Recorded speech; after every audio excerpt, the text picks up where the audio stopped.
Hi viewers, welcome to our channel. ప్రస్తుతం మనతో పాటు భరద్వాజ్ గారు సీనియర్ జర్నలిస్ట్ ఉన్నారు. వారితో ఒకసారి మాట్లాడదాం. సార్ నమస్కారం సార్. నమస్తే అండి. సార్ సీనియర్ యాక్టర్ బాబు మోహన్ గారు పొలిటీషియన్ కూడాను.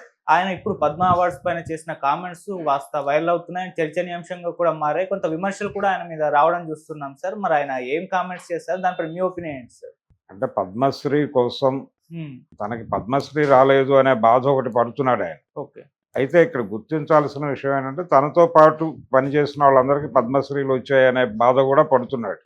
అంటే ఒకటేమో తనకి పద్మశ్రీ రాలేదనే బాధ, రెండోది తన కాంటెంపరీ ఆర్టిస్టులందరికీ వచ్చేసింది. అంటే పద్మశ్రీ ఎవరికి వచ్చింది? ఆయన్ని తన్నే పాత్రలు చేసినటువంటి కోట శ్రీనివాసరావుకి వచ్చింది. అలాగే బ్రహ్మానందానికి వచ్చింది. కోట శ్రీనివాసరావు గారికి రావటం వెనకాల రాజకీయం ఉంది అనేది ఒక అభిప్రాయ ప్రకటన కావచ్చింది.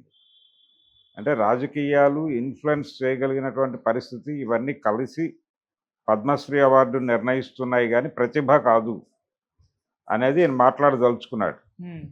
అంటే తనకొస్తే ఇలా మాట్లాడేవాడా అనేది వేరే గొడవ. మొదటి నుంచి కూడా పద్మ అవార్డుల మీద ఒక విమర్శ ఉంది. ఆ విమర్శ ఏంటంటే జనరల్గా ఈ అవార్డుల గురించి రాష్ట్ర ప్రభుత్వాలు రికమెండ్ చేస్తాయి. ఈ లాంగ్వేజ్లో అంటే ఆ రాష్ట్రానికి సంబంధించినటువంటి కోటాలో కొంతమందిని రికమెండ్ చేస్తాయి. కళాకారుల కోటాలో కొన్ని పేర్లు వెళ్తాయి. ఆ వెళ్ళిన వాళ్ళకి పద్మ పురస్కారాలు వస్తాయి. ఒకసారి ప్రపోజ్ చేసినా రాకపోవచ్చు కూడా. అలాంటి సందర్భంలో కోట శ్రీనివాసరావు గారిని ఆ రోజుల్లో ప్రపోజ్ చేయలేదు, కానీ వచ్చింది ఆయన. ఆయన బీజేపీతో ఉన్నాడు, బీజేపీతోనే ఉంటున్నాడు ఇప్పటికీ. ఐడియాలజికల్గా ఆయన బీజేపీ మనిషే. రెండోది ఆయన విజయవాడ తూర్పు నియోజకవర్గం నుంచి ఎమ్మెల్యేగా గెలిచాడు, బీజేపీ నుంచి గెలిచాడు. ఆయన సర్వీస్ ఏదో చేశాడు అక్కడ, నటుడు. ఆయనకి ఒక పద్ధతి ఉంది, అంటే ఒక అప్రోచ్ ఉంది నాయకత్వంతో, కేంద్ర నాయకత్వంతో ఒక అప్రోచ్ ఉంది, కాబట్టి ఆయన సాధించుకోగలిగాడు. బాబుమోహన్ విమర్శ ఏంటంటే పైరవీదారులకు వస్తున్నాయి అనేది కూడా ఒక అంతర్లీనంగా ఒక పెయిన్ ఉంది.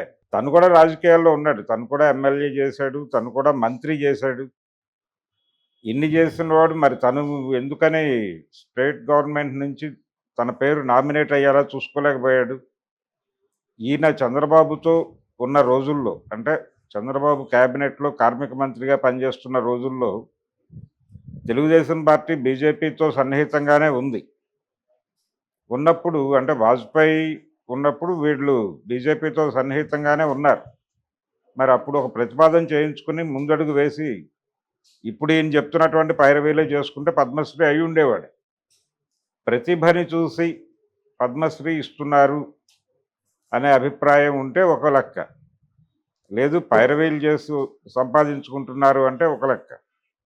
తను పొలిటికల్ ఏరియాలో కూడా ఉన్నాడు కాబట్టి ఎందుకు పైరవీ చేసుకోలేదు, చేసుకున్నా మాట వినలేదా, ఇక్కడ ఇంకేదైనా విషయాలు పనిచేసినాయా, అంటే రాజకీయానికి కులం తోడైందా, ఇవన్నీ ఆలోచించాలి. మరి బ్రహ్మానందం దగ్గరకు వచ్చేసరికి ఆయన బీసీ, ఆయన గొడవ వేరు. కోట శ్రీనివాసరావు బ్రాహ్మణ సామాజిక వర్గానికి చెందినవాడు. ఆయనకి ప్రాధాన్యత లభించింది అనుకుంటే, ఒకవేళ కులపరమైనటువంటి వివక్ష ఉంది అనుకుంటే దాని గురించి ఓపెన్గా మాట్లాడచ్చు. ఈయనకి మంత్రి పదవి ఇచ్చారు, చంద్రబాబు క్యాబినెట్లో మంత్రి పదవి దక్కింది ఈయనకి, కాబట్టి వివక్ష లేదనే అనుకోవాల్సి వస్తుంది ఈయన పట్ల. వివక్ష లేదు అనుకున్నప్పుడు ఎందుకు ప్రపోజ్ చేయించుకుని ముందుకు నడిపించుకోలేకపోయాడు? అది తెలియక వదిలేశాడా లేకపోతే పట్టించుకోలేదా అనేది చూడాలి. ఈయన అక్కడి నుంచి రకరకాలుగా మారి ఫైనల్గా మళ్ళీ పచ్చగూటి వైపే ఉన్నాడు ఇప్పుడు.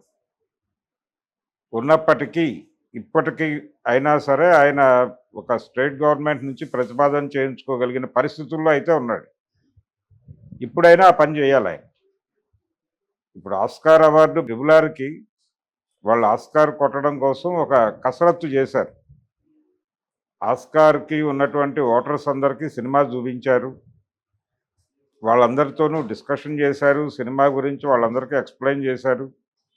వాళ్ళందరూ తమకు అనుకూలంగా ఓటేసేటువంటి ఒక వాతావరణం కల్పించారు.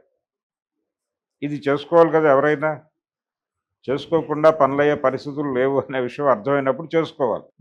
లేదు తన ప్రతిభని గుర్తించేదాకా వెయిట్ చేయాలి. ఒకటి రాజకీయ పరమైనటువంటి ఇన్ఫ్లుయెన్స్, రాజకీయ ప్రత్యర్థులకి ఈ పురస్కారాలు దక్కవు అనేది చాలా స్పష్టంగా ప్రపంచానికి తెలుసు. రాజకీయ ప్రత్యర్థులకి అంటే ప్రభుత్వ విధానాలతో విభేదించేటువంటి కళాకారులకి పద్మ పురస్కారాలు దూరంగా ఉంటాయి అనేది వాస్తవం. గతంలో అనేక సార్లు ప్రూవ్ అయినటువంటి గొడవ ఇది. ఈయనేమి వ్యతిరేకమైన రాజకీయాల్లో లేడు. రాజకీయ పరమైన ప్రత్యర్థి అయితే కాదు బాబు మోహన్. ఆయన మెయిన్ స్ట్రీమ్ పాలిటిక్స్లో మెయిన్ స్ట్రీమ్ పార్టీలతోనే ఉంటున్నాడు. తెలుగుదేశంతో ఉన్నాడు, ఒక దశలో బీఆర్ఎస్ వైపు జరిగాడు, బీజేపీని కూడా చవి చూశాడు. ఇలా దాదాపు అన్ని శాఖలకి, శాఖలు అంటే కొమ్మలు, రాజకీయ వృక్షం మీద ఉన్న కొమ్మలు అన్నిటి మీద సంచారం చేశాడు. ఈయనకు పరిచయాలు ఉన్నాయి, పైరవీలు చేసుకోగలడు, చేసుకుంటే పోతుంది కదా, ఎందుకు వచ్చిన గొడవ ఇది, ఎందుకు మాట్లాడుతున్నాడు ఇప్పుడు అంటే వీళ్ళకి వచ్చిందని ఏమన్నా దాడి చేస్తున్నాడా అనేది చూడాలి. ఆయన గొడవ ఇప్పటికైనా పైరవీ చేసుకుని సంపాదించుకోగలడు. ఆయన ఆ ప్రయత్నం చేయాలి. అంటే జనరల్గా అవార్డుల మీద ఈ అభిప్రాయం ఉంది ప్రజల్లో. ఆ అభిప్రాయానికి కొంచెం ఊతం ఇచ్చేలాగా మాట్లాడుతున్నాడు. అంటే ఒక వ్యతిరేకతని, అవార్డుల మీద ప్రజల్లో ఒక వ్యతిరేకతని రెచ్చగొట్టేటువంటి ప్రయత్నం అయితే చేశాడు ఈ కామెంట్స్ ద్వారా. అది తనకు అనుకూలంగా రావాలి ప్రజాభిప్రాయం అనుకుంటున్నాడు ఆయన. అయ్యో బాబు మోహన్ నీకింత అన్యాయం జరిగిందా అని ప్రజలు రియాక్ట్ అయితే, ఈ రియాక్షన్స్ అన్నిటినీ ప్రొజెక్ట్ చేస్తూ ఆయన ఏదైనా తన కెరియర్ని అంటే అవార్డు కమిటీ దృష్టికి, లేదు రాష్ట్ర ప్రభుత్వం రికమెండ్ చేసేటువంటి పరిస్థితికి ఆ వాతావరణం కల్పించడం కోసం ఈ వ్యాఖ్యలు చేశాడా అనేది ఒక డౌట్. ఇక్కడ నుంచి వచ్చినటువంటి కామెంట్స్ అన్నీ అయ్యో బాబు మోహన్ గారు అని చెప్పి వచ్చిన కామెంట్స్ అన్నీ కూడా చూపించి ప్రజలు ఇంత బాధపడుతున్నారు, నాకు పద్మ పురస్కారం దక్కనందుకు గాను, కాబట్టి మీరు ఏదైనా పట్టించుకుని నా పేరు రికమెండ్ చేయండి అని అడుగుతున్నాడా, అడగడం కోసం ఈ కసరత్తు చేస్తున్నాడా అనేది ఒకటి చూడాలి. ఇవేమీ లేకుండా కూడా చేసుకోవచ్చు. ఇప్పుడు అల్లు రామలింగయ్య గారికి వచ్చింది చాలా గ్యాప్ తర్వాత, రేలంగి గారికి వచ్చిన తర్వాత మళ్ళీ తెలుగులో ఇంకెవరి వైపు పద్మ పురస్కారాలు చూడలేదు. అంటే పర్టికులర్గా ఈ జానర్లో కమెడియన్ అనేటువంటి జానర్ వైపు చూడని సందర్భంలో రేలంగి తర్వాత అల్లు రామలింగయ్య గారికి చాలా గ్యాప్ తర్వాత వచ్చింది. దాని టైంలో కూడా ఒక ప్రచారం జరిగింది, చిరంజీవి, అరవింద్ వీళ్ళందరూ పైరవీ చేశారు అని. చేస్తే చేసి ఉండొచ్చు కాక, ఈయన ఫైల్ పంపించి మూవ్ చేయడంలో వాళ్ళు కొంత కృషి చేసి ఉండొచ్చు. ఆ సమయంలో వీళ్లతో ఉన్నటువంటి ప్రయోజనాల రీత్యా కూడా కొంతమంది ఒక అడుగు ముందుకేసి ఆయన పేరు ప్రతిపాదన చేసి ఉండొచ్చు. ఏదేమైనప్పటికీ ఆయనకి అర్హత కూడా ఉంది,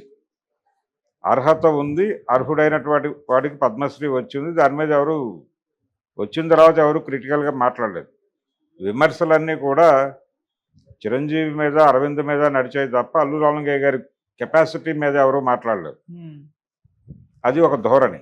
ఆ తర్వాత చాలా గ్యాప్ తర్వాత మళ్ళీ అల్లు రామలింగయ్య గారి తర్వాత బ్రహ్మానందానికి వచ్చింది. కోట శ్రీనివాసరావుకి ఈ మధ్యలో వచ్చింది.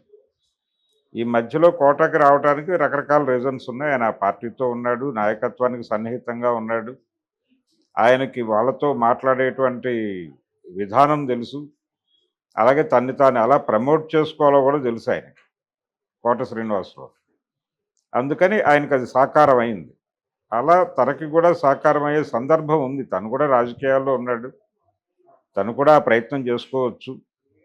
అయితే కేవలం ప్రజల నుంచి ప్రజాభిప్రాయ సేకరణలో భాగంగా మాత్రమే ఇది మాట్లాడాడు. ఆయనేమి తన ప్రతిభని చూసిస్తారు అనుకుంటే అనుకోగా వదిలేసేవాడు, ఇది ప్రస్తావించేవాడు కాదు.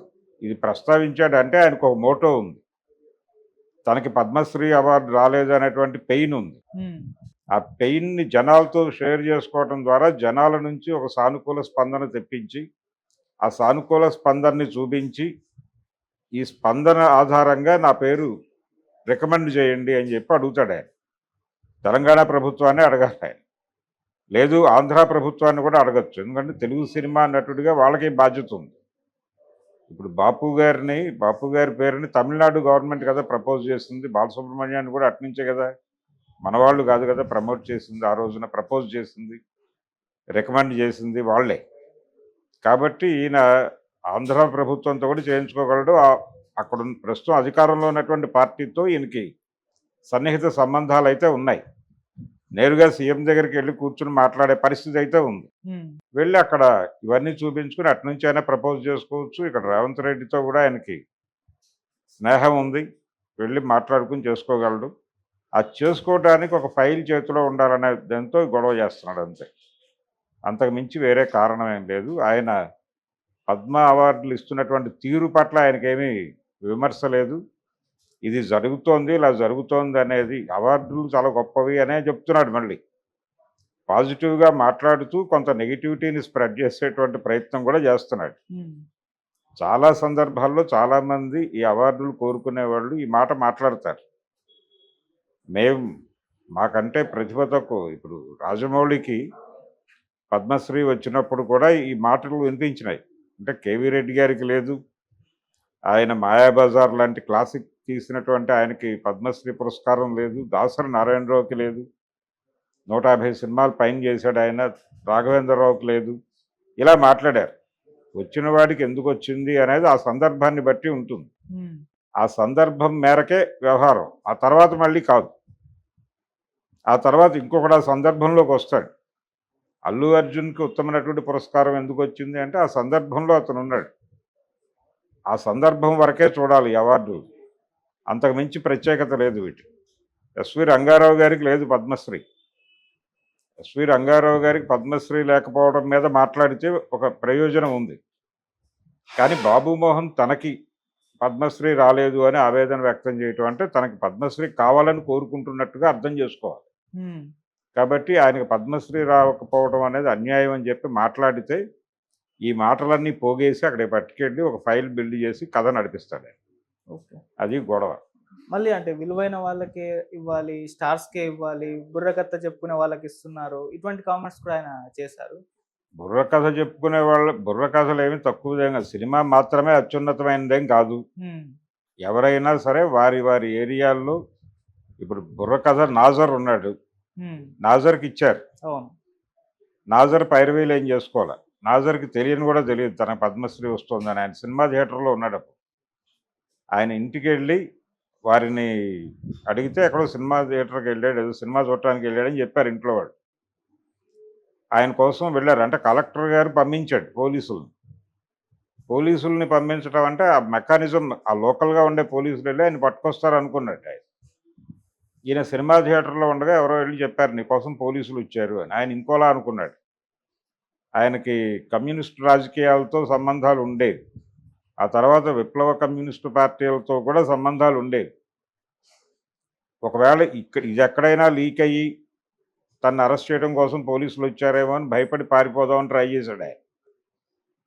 ఆ ప్రయత్నంలో ఉండగానే పోలీసులు ఎదురయ్యారు. ఆయన అయిపోయింది, అరెస్ట్ అయిపోయాయని అనుకున్నాడు. ఆయన అనుకుంటే ఆపి చెప్పారు, అయ్యా మిమ్మల్ని కలెక్టర్ గారు రమ్మంటున్నారు, తీసుకురమ్మన్నారు, ఏదో సెంట్రల్ గవర్నమెంట్ నుంచి మీకు ఒక అవార్డు వచ్చిందట అంటే వెళ్ళాడు ఆయన.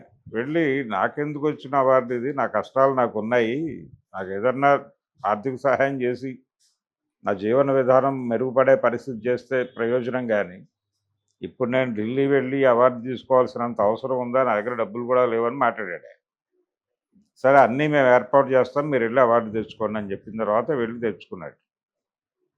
అటువంటి సందర్భం బుర్రకథ అని మాట్లాడేశాడు. కానీ నాజర్ గారికి పద్మశ్రీ రావటం వెనకాల కథ ఇది. అంటే ప్రభుత్వాలు కొన్ని ఏరియాల్లో అన్ని కళల్ని గుర్తించాలి. అన్ని కళల్ని చంపి తినేసింది అని సినిమా మీద ఒక విమర్శ ఉంది. బుర్రకథలతో బతికిన సినిమాలు ఎన్ని లేవు. నాజర్ బుర్రకథతో బతికినటువంటి అగ్గిరాముడు సినిమా గురించి మాట్లాడే బాబుమోహన్. అలాగే బెనర్జీ బుర్రకథ లేకపోతే సర్దార్ పాపారాయుడులో కానీ లేకపోతే మనుషులంతా ఒక్కటే సినిమాలో కానీ ఆ ఎమోషన్ ఎలా క్యారీ ఫార్వర్డ్ అవుతుంది. బెనర్జీ బుర్రకథలు కీలకంగా పనిచేసిన ఆ 2 సినిమాల్లో దాసరి నారాయణరావుకు తెలుసు. అక్కడ బుర్రకథ పెడితే తప్ప వర్కౌట్ అవ్వదు అని పెట్టాడు. బెనర్జీని పట్టుకొచ్చి చెప్పించాడు. శ్రీశ్రీ గారితో ఆ బుర్రకథ రాయించాడు పాపారాయుడు సినిమాలో. మనుషులంతా ఒక్కటేలో కూడా ఆ సన్నివేశానికి ఆ ఎమోషన్ క్యారీ ఫార్వర్డ్ కావాలంటే అది లేకే కదా దేవర సినిమా చిన్నబోయింది. మొన్న దేవర సినిమా మీద మనుషులంతా ఒక్కటేలో ఆ ఆ తండ్రి పాత్ర చివరి దశ అంటే చనిపోయే టైంలో వచ్చేటువంటి బుర్రకథ చాలా ఎమోషన్గా స్క్రీన్కి జనాల్ని కనెక్ట్ చేస్తుంది. ఆ లెవెల్ కనెక్టివిటీ రావాలంటే అలాంటి ఎమోషన్ క్రియేట్ చేసేటువంటి కళారూపం ఏదైనా వాడి ఉండాల్సింది అని దేవర సినిమా సమయంలో బలంగా వినిపించిన మాట. అందుకని బుర్రకథలు అనేవి హరికథలు అనేవి, హరికథ అంటే ఏమిటి, హరికథ కావచ్చు, బుర్రకథ కావచ్చు, అవి ఆ చెప్పేటువంటి వాళ్ళు చాలా గొప్ప కళాకారులు. వాళ్ళు ఒక కావ్యాన్ని ప్రజలకు కన్వే చేస్తారు. అన్ని పాత్రలు తామై అన్ని ఎమోషన్స్ తమలోనే పలికిస్తారు వాళ్ళు. ఉమ్, కేవలం పక్కనున్నటువంటి ఇద్దరు వంతల్ని ఆధారం చేసుకుని మొత్తం కావ్యాన్ని వాళ్ళే నటిస్తారు. అన్ని ఎమోషన్స్ని జనంలో క్యారీ చేస్తారు. అది మామూలు వ్యవహారం కాదు. మీకు ఇచ్చిన పాత్ర మీరు చేసి బయటకు వస్తారు, అంతవరకే. నాగభూషణం గారు ఒక మాట చెప్పేవాడు, ఇప్పటికీ ఆ ఇంటర్వ్యూ ఉంది యూట్యూబ్లో, చూడొచ్చు. బాబు మోహన్ నాగభూషణం అంటే స్టార్ విలన్ ఒకప్పుడు. ఆయనే ఒక ఇంటర్వ్యూలో చెప్పిన మాట ఏంటంటే, నాటకం కనెక్ట్ అయినట్టుగా, బుర్రకథ కనెక్ట్ అయినట్టుగా, హరికథ కనెక్ట్ అయినట్టుగా సినిమా జనాలకు కనెక్ట్ కాదు. సినిమా హోల్సమ్గా కనెక్ట్ అవుతుంది కానీ క్యారెక్టర్ కనెక్ట్ కాదు. నాటకంలో నటించిన నటుడు ఒక చిన్న పాత్ర చేసినా కానీ వాడికి సమాజంలో గుర్తింపు ఉంటుంది. నన్ను సినిమా నటుడు నాగభూషణం అని ఎవరో అనరు. ఇప్పుడు బయటికి వెళ్ళినా రక్త కన్నీరు నాగభూషణం అనే పలకరిస్తారు ఎవరైనా. ఉమ్, అయ్యా మీరు రక్త కన్నీరు నాగభూషణం గారా అని అడుగుతారు. నేను అవుననే చెప్తాను. సినిమా నటుడినని చెప్పుకోవడానికి అన్నా కూడా రక్త కన్నీరు నాగభూషణాన్ని అని చెప్పుకోవడానికే ఇష్టపడతానని చెప్పాడు ఆయన ఓపెన్గా. సినిమా ప్రభావం వేరు. సినిమా హోల్సమ్ ఎమోషన్ వేస్తుంది తప్ప ఇండివిజువల్గా ఆడియన్స్ని కనెక్ట్ చేసుకోవద్దు. ఆ చేసుకునేటువంటి స్వభావం లేదు దానిలో అనేది ఆయన స్పష్టంగా చెప్పాడు. అందుకని బాబుమోహన్ గారు నటుడిగా గొప్పవాడే కావచ్చు, కానీ సినిమా నటన మాత్రమే గొప్పది కాదు. ఇతర విభాగాలు అన్నీ గొప్పవే. హరికథ గొప్పదే కళారూపంగా, బుర్రకథ గొప్పదే, జముకుల కథలు చెప్పేవాళ్ళు గొప్పోళ్ళే, ఒగ్గు కథలు చెప్పేవాళ్ళు గొప్పోళ్ళే, హరిదాసు కూడా గొప్పోడే.